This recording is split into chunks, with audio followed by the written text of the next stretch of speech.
Saludos, soy María Estel Picouto, autora de la novela Estelita.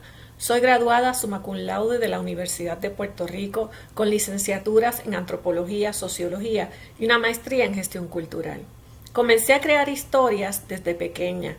Entiendo que el haber emigrado a Puerto Rico y que mis familiares cercanos quedaran en Nueva York me afectó grandemente. Ese sentido de pérdida y soledad lo fui llenando creando mis historias.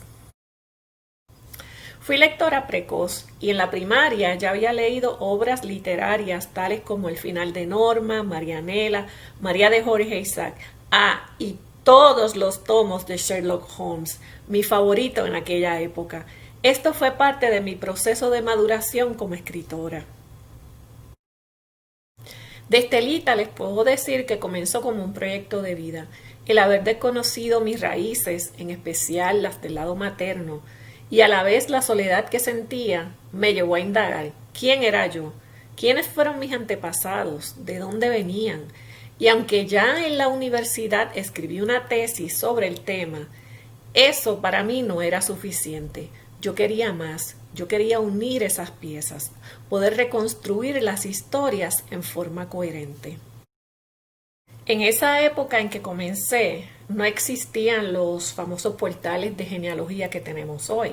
En ese tiempo había que visitar casas parroquiales, archivos históricos, hacer entrevistas y hasta escribir cartas a personas desconocidas con la esperanza de que estuviéramos emparentados. Todo esto para luego esperar meses o tal vez años por un documento que pudiera proveer la próxima pieza de este acertijo. Aunque esto pudiera sonar como una locura, llegó un momento en que este proyecto se convirtió en una obsesión. Descubría, pero quería más. Yo quería respuestas.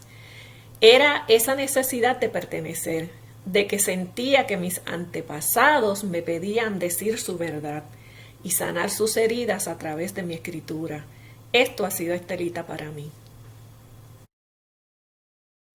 A ustedes les pido que lean a Estelita entendiendo que más que una novela es un proceso de sanación para una familia y quizás para todos los que la lean, que en Estelita van a encontrar temas con los que muchos de ustedes se van a sentir identificados, temas como emigración, maltrato familiar e institucional.